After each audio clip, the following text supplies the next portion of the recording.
عزیزان ملت اسلامیہ،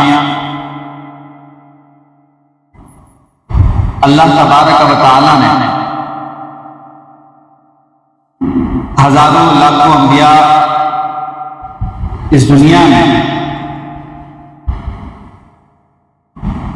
انسانوں کی ہدایت کے لیے مبعوث فرمائے۔ کئی صحائف ان انبیاء پر نازل کیے گئے، کئی آسمانی کتابیں انبیاء پر نازل کی گئی، رسولوں پر نازل کی گئی، اور ان تمام کتابوں میں جس کتاب کے ذریعے اللہ تبارک و تعالیٰ نے اس سلسلہ بعثت کو مختوم کر دیا، ختم فرمایا اور اس کا دروازہ بند کیا، وہ ہے قرآن کریم۔ میرے عزیزوں اور دوستوں، قرآن کریم یہ کوئی عام کتاب نہیں ہے، چونکہ ہمارے گھروں میں یہ کتاب جزدان میں قید ہوتی ہے، گرد آلود ہوتی رہتی ہے، چنانچہ ہمیں اس کی قیمت کا اندازہ نہیں ہوتا۔ لیکن اگر ہم اس کی تاریخ جانیں کہ کس طرح اللہ تبارک و تعالیٰ نے پیارے حبیب صلی اللہ علیہ وسلم کو اس کتاب کے اوپر اس کتاب کو نازل فرمایا ہے، تو ہم اپنی آنکھوں کو رونے سے نہیں روک سکتے۔ یہ اللہ کا اتنا عظیم اور گھرا کلام ہے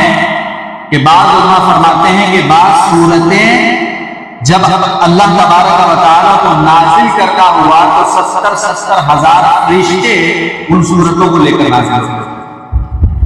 یہ اتنی گھرا اللہ تبارک و تعالیٰ کی رسالت اور اس کا پیغام تھا۔ چنانچہ روایتوں میں آتا ہے کہ اللہ کے پیارے حبیب صلی اللہ علیہ وسلم جب آپ کے اوپر وحی نازل ہوا کرتی تھی تو سیدہ عائشہ رضی اللہ تعالی عنہا ارشاد فرماتی ہیں،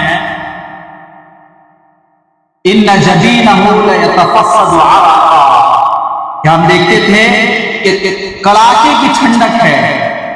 ان ٹھنڈ کی ایام میں بھی جب اللہ کے رسول صلی اللہ علیہ وسلم کا قرآن کا نزول ہوتا تھا تو ہم دیکھتے تھے کہ آپ کی پیشانی مبارک سے عرق یعنی عرق جو ہے طاری ہو جاتا ہے، پسینے شریف نکل جاتے تھے،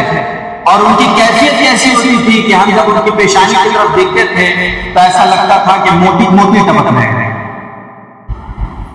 حضرت زید بن ثابت رضی اللہ تعالی عنہ روایت فرماتے ہیں، آپ فرماتے ہیں ایک مرتبہ بیٹھا تھا اور آقا کریم صلی اللہ علیہ وسلم کا زانو مبارک میرے زانو کے اوپر تھا۔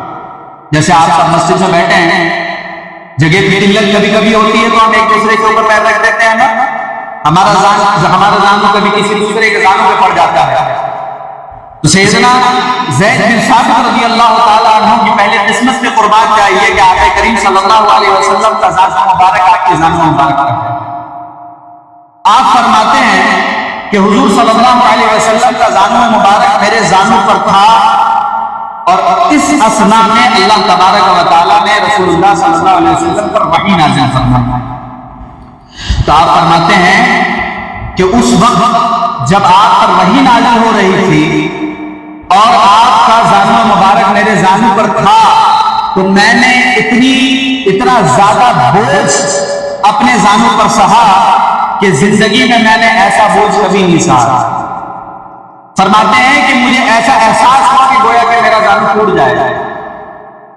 اس کا اندازہ لگا رہے ہیں کہ وہی اللہ تبارک و تعالیٰ جب وہ نازل فرماتا ہے تو انبیاء کو کتنی مشقتیں اٹھانی پڑتی ہیں ان پیغام آپ تک پہنچانے کے لیے۔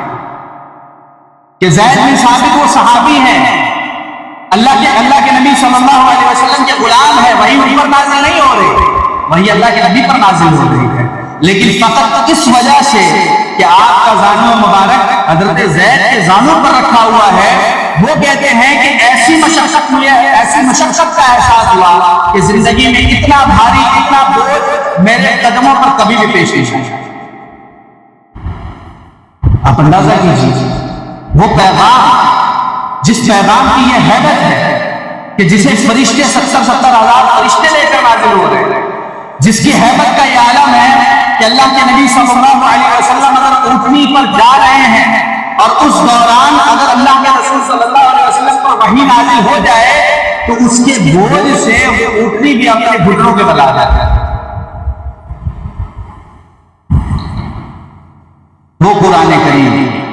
اس کی عظمت کو آج افسوس کے ساتھ ہم مسلمانوں نے اسے نظر انداز کرتے ہیں. لیکن جب ہم صحابہ اور تابعین کی طرف رخ کرتے ہیں، اپنے اسلاف کی طرف رخ کرتے ہیں، تو پتہ چلتا ہے کہ جن صحابہ کے درمیان یہ قرآن نازل ہو رہا تھا وہ اس کی کتنی اہمیت دیا کرتا تھا. چنانچہ سیدنا ابو بکر صدیق رضی اللہ تعالی عنہ ایمان لانے کے بعد چونکہ یہ اولی دور گزرا تھا تو مشرکین مکہ وہ آپ کو پریشان کیا کرتے تھے. آپ کو معلوم ہے، آج افسوس کے ساتھ وہی دور ہمیں بھی نظر آ رہا ہے. ایسا محسوس ہوتا ہے کہ جس طرح ان صحابہ کو ستایا جا رہا تھا، آج کچھ علاقوں میں ایسا ہو رہا ہے کہ مسلمانوں کو اس طرح ستایا جا رہا ہے. لیکن میں آپ لوگوں سے کہتا ہوں کہ اگر ان صحابہ کی سیرتوں کو آپ پڑھیں گے تو آپ کے ایمان پر آپ اس طرح اٹل ہوں گے کہ دنیا کی کوئی طاقت آپ کے دلوں سے ایمان کی دولت کو نہیں چھین سکتی. چنانچہ حضرت ابو بکر صدیق رضی اللہ تعالی عنہ قرآن کی جب تلاوت کیا کرتے تھے تو سیدہ عائشہ ارشاد فرماتی ہیں کان ابو بکر رضی اللہ عنہ رجلا بکاء، کان رجلا بکاء، کہ آپ حضرت ابو بکر صدیق رضی اللہ تعالی عنہ ایک ایسے شخص تھے کہ جب قرآن کی تلاوت کیا کرتے تھے تو آپ کے آنکھوں سے بے ساختہ آنسو جاری ہو جائے، آپ کے اوپر رقت طاری ہو جایا کرتی تھی.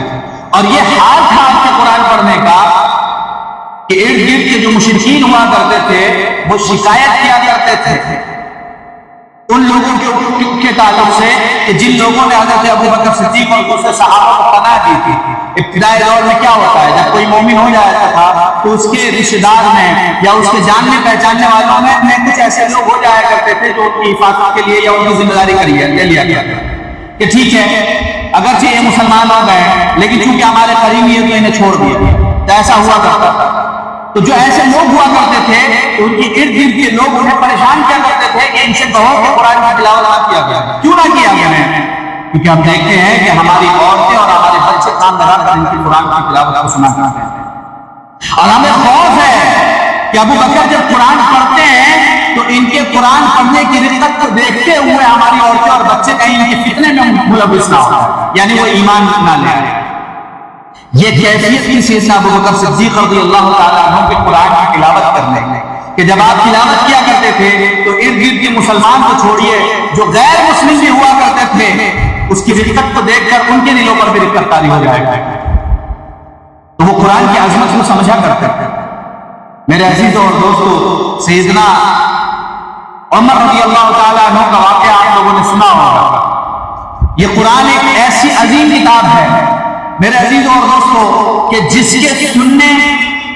اور جس کی طرف دیکھنا تو عبادت ہے لیکن جس کے سننے سے بھی لوگ ایمان لایا کرتے ہیں. چنانچہ یہ معروف واقعہ ہے سیدنا عمر رضی اللہ تعالیٰ عنہ کا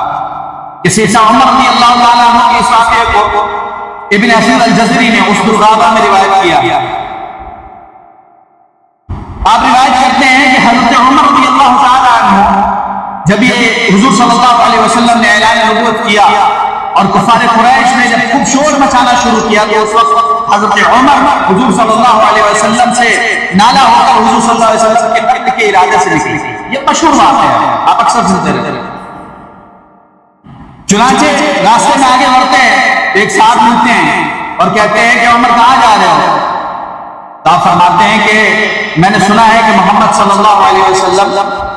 وہ نبوت کا دعویٰ کرتے ہیں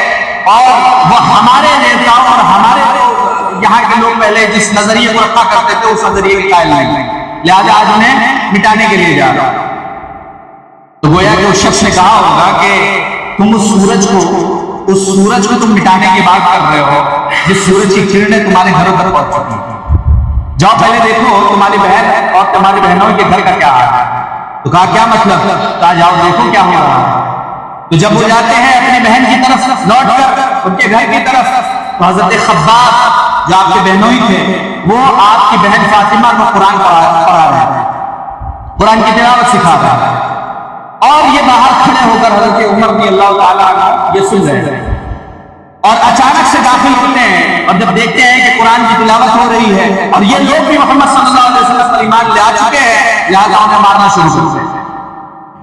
اس قدر مارتے ہیں کہ وہ ان کے جسم سے خون کی جو ہے برساتیں ہونے لگی۔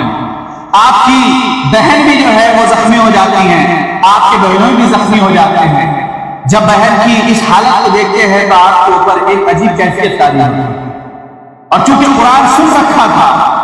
کانوں تک پہنچ چکا تھا، تو ایک اندر سے آواز آ رہی تھی، فطرت کی آواز آ رہی تھی کہ آخر یہ کیسا کلام ہے کہ میری بہن کو میں مارے جا رہا ہوں لیکن میری اپنی بات سے رجوع نہیں کرتا۔ چنانچہ آپ نے فرمایا کہ وہ کیا کلام ہے جو تم پڑھ رہے تھے؟ تو آپ نے فرمایا کہ یہ کلام ناپاک لوگ نہیں پڑھتے، پہلے جاؤ غسل کرو، پہلے پاک ہو جاؤ، اس کے بعد غسل آتے ہیں۔ چنانچہ حضرت عمر رضی اللہ تعالیٰ عنہ غسل کرتے ہیں، پاک ہوتے ہیں، اس کے بعد آپ کے جو بہنوئی تھے انہوں نے سورہ حدید کی آیتیں ان کو پڑھنی شروع کی، اور اس اثنا میں جب وہ اس آیتوں کو پڑھتے ہیں، ان آیت کی رقت اس طور پر، اس کا اثر اس طور پر حضرت عمر پر طاری ہوتا ہے کہ دل ہی دل میں وہاں سے ایمان آ جاتا ہے۔ چنانچہ وہاں وہ کہتے ہیں کہ ہاں چلو مجھے لے چلو محمد کے پاس صلی اللہ علیہ وسلم، وہی محمد جس کے قد کے ارادے سے میں نکلا تھا، اب اللہ نے میرے دل میں ایمان کی وہ دولت عطا فرما دی ہے، آج میں جا کر کے قدموں میں گر کے ان کا غلام بندی کی ڈگری میں رکھتا۔ یہ قرآن کی رقت ہے، یہ قرآن کا اثر ہے، اور یہ کیسے ہے؟ کیونکہ ہمارے صحابہ کرام قرآن کی تلاوت کثرت سے کیا کرتے تھے۔ میرے عزیزوں اور دوستوں، نماز کے بعد علماء فرماتے ہیں کہ قرآن کی تلاوت اللہ کے نزدیک سب سے محبوب عمل میں سے ہے۔ قرآن کی تلاوت اتنی کثرت سے ہونی چاہیے۔ چنانچہ حضرت عثمان رضی اللہ تعالیٰ عنہ کا یہ معمول ہوا کرتا تھا کہ بڑی کثرت سے وہ قرآن کی تلاوت کرتے تھے، بلکہ بعض روایتوں میں آتا ہے کہ اتنی کثرت سے کیا کرتے تھے کہ جو اوراق جس پر آپ انگلی رکھا کرتے تھے، انگلی پھیر پھیر کر قرآن پڑھا کرتے تھے، وہ اوراق کو بوسیدہ ہو گئے اور پھٹ گئے، پڑھتے کثرت سے مطالعہ کیا، کثرت سے تلاوت کی، بلکہ روایت میں آتا ہے کہ آپ کعبہ شریف کے مقام محمود جہاں مقام ابراہیم جہاں پر موجود ہے، مقام ابراہیم کے پاس پہنچتے ہیں اور آپ نیت باندھ لیتے ہیں۔ ایک صاحب آتے ہیں، ان کے پیچھے نماز پڑھنے لگتے ہیں، وہ بھی نیت باندھ کے کھڑے ہو جاتے ہیں۔ ان کو لگتا ہے کہ اب کچھ آیتوں کے بعد حضرت عثمان جو ہے وہ رکوع میں جائیں گے، کچھ آیتوں کے بعد رکوع میں جائیں گے، کچھ آیتوں کے بعد رکوع میں جائیں گے۔ وہ کہتے ہیں کہ کرتے ایک رکعت میں حضرت عثمان رضی اللہ تعالیٰ عنہ پورے قرآن کی تلاوت۔ علماء فرماتے ہیں کہ 4 ایسے بزرگ حضرات گزرے ہیں صحابہ میں اور تابعین میں کہ جو ایک رکعت میں قرآن پورا مکمل پڑھ لیا گیا۔ صحابہ کرام میں حضرت عثمان اور حضرت تمیم داری رضی اللہ تعالیٰ عنہما کا نام آیا، یہ 2 صحابی ایسے، اور تابعین میں حضرت سعید بن جبیر اور امام اعظم ابو حنیفہ رضی اللہ تعالیٰ عنہ، یہ 2 ایسے بزرگ ہیں تابعین میں کہ جو ایک رکعت کا قرآن پورا پڑھ گئے۔ تو میرے عزیزوں اور دوستوں، یہ قرآن کی اہمیت ہے ہماری زندگی میں۔ آج ہم اپنے گریبان میں جھانکیں اور اپنے آپ سے پوچھیں کہ ہم کتنی مرتبہ قرآن کی تلاوت کرتے ہیں۔ ایک صحابی رسول اللہ صلی اللہ علیہ وسلم کی خدمت میں حاضر ہوتے ہیں رات کی تاریکی میں، تو پاتے ہیں کہ وہ قیام اللیل فرما رہے ہیں، حضور صلی اللہ علیہ وسلم نماز پڑھ رہے ہیں، تو انہوں نے تمنا کی کہ میں بھی پیچھے کھڑا ہو کر نماز پڑھوں۔ اب حضور صلی اللہ علیہ وسلم نے امت پر تخفیف کے لیے